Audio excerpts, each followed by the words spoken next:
all this. Maybe we move our capo up the fretboard of our lives or something. The worst part of being a mechanic, I'm told, is having to work on brakes. I always enjoy my coffee breaks. Oh, I love coffee. I love tea. I love thee. And a big shout out to everybody tuned in, of course. A friend of mine asked me why I love the outfits that my mechanic wears. I told him, I'm an overall fan. A local mechanic was arrested for being a drug dealer. Saw it right there in the paper.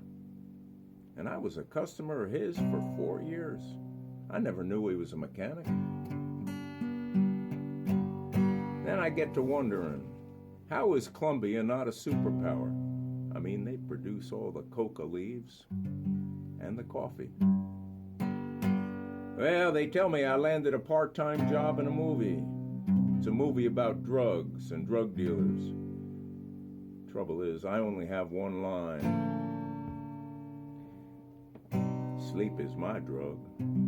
My bed is my dealer. My alarm clock is the police.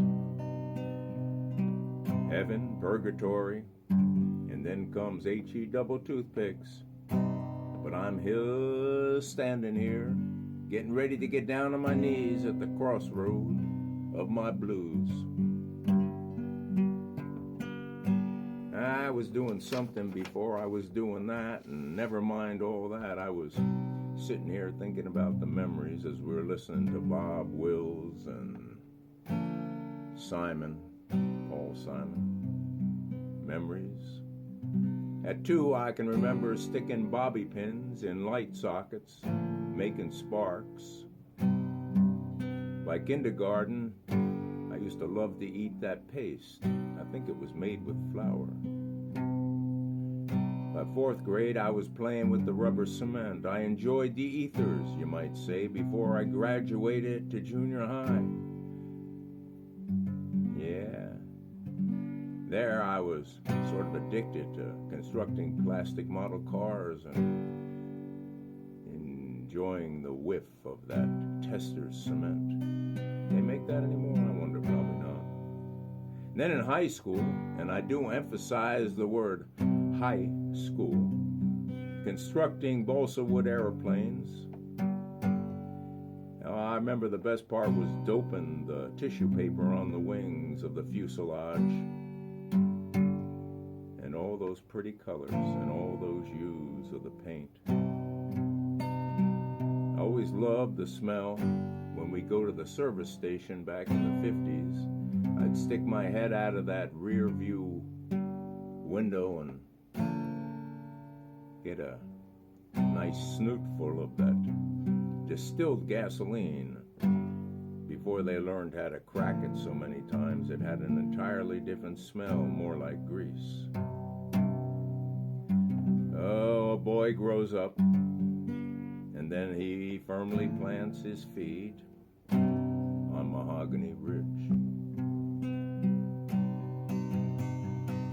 Oh, the tiller of a weathered vessel round the horn, shackling off all the isolation. Hoist the hallards, fill the sailcloths with a steady breeze. Hold tight to the compass rose, promenade the decks, cry out with utterances unspoken. Yeah, it's an excursion across the pond. Through storms and tsunamis, while waving to distant shores. Heave up the pennant on the stanchion. Yeah, in unison to all. You hear about the ship that was hauling a cargo of red paint that collided with a ship carrying a cargo of blue paint. All the sailors were marooned. On with the shoe, do. Enjoy, or not.